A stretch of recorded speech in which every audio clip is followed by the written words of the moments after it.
तिथला म्हणतो आपण याला. याच्याने आपला डोळ्याचा जो पुढचा पडदा आहे म्हणजे कॉर्निया वगैरे सगळे याच्याने हे करतात. काही फॉरेन बॉडी गेली असेल कॅटरॅक्ट आहे याच्याने करतात.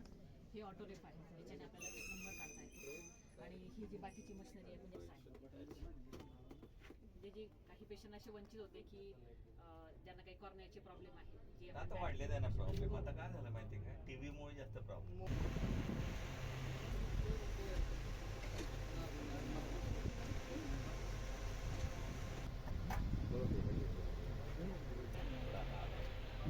गाडी नवीन आहे का ही ओल्ड आहे?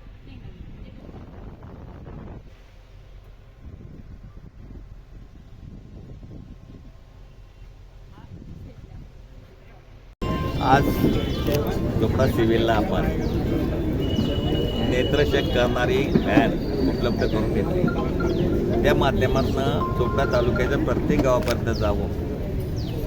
ज्यांना डोळ्यांचे प्रॉब्लेम आहे त्यांचे डोळे चेक करून घेणे, त्यांचा नंबर असेल तर त्यांना नंबर काढून देणे, किंवा ज्यांचं ऑपरेशन असेल त्यांचं ऑपरेशन करण्यासाठी सिव्हिलला घेऊन येणे, या माध्यमातून आपण करणार आहोत. आजकाल डोळ्यांचे प्रॉब्लेम वाढलेले, मोठ्या प्रमाणात आपण मोबाईलचा वापर करतो आहे, टी व्हीचा वापर करतो आहे, धूळ येते किंवा इतर व्हायरल इन्फेक्शन याच्यामुळे डोळ्यांचे प्रॉब्लेम वाढत आहेत. आणि अंधुकसं दिसणं, न दिसणं यासारख्या अडचणी आज सर्वसामान्य माणसामध्ये दिसून येतात. 55-60 नंतर हा अडचण जास्त वाढते. खरं तर 42 नंतर आपल्याला वाचण्याचा चष्मा लागू शकतो.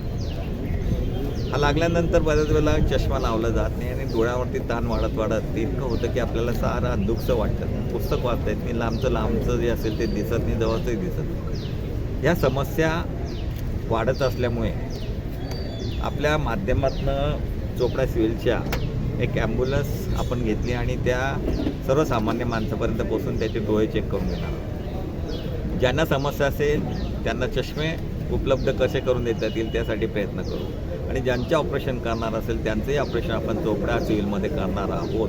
तर याचा लाभ जनतेने घ्यावा आणि आपले डोळे चेक करून घ्यावे. निसर्गाचा आनंद घेत असताना विविधतेने नटलेला हा निसर्ग, वेगवेगळे सप्तरंग, या सप्तरंगाचा आनंद जर घ्यायचा असेल तर आपले डोळे नैसर्गिक पद्धतीने चांगले राहावे म्हणून आपण प्रयत्न केले पाहिजे. की व्हॅन आल्यानंतर आपण स्वच्छ डोळे धुतले पाहिजे. पाण्यामध्ये स्वच्छ पाण्यात जर डोळे धुतले तर त्याची वाढते. आपण त्याचप्रमाणे मेडिटेशन केलं तर मेडिटेशनमुळे सुद्धा त्याच्या डोळ्यांची आपली पॉवर वाढू शकते. आणि आपण शक्यतो जागरण कमी करून मोबाईलवरचा टाईम कमी केला, टी व्ही समोरचा टाईम कमी केला तर सहज आपण आपले डोळे चांगले ठेवू शकतो, साबित ठेवू शकतो. तर याचा प्रयत्न आपण सर्वांनी करायचा आहे. ज्यांना प्रॉब्लेम झाला आहे त्यांचे प्रॉब्लेम सोडवण्यासाठी आपण या व्हॅनचा उपयोग करणार आहोत. त्याचा लाभ आपण घ्यावा ही विनंती या ठिकाणी करतो.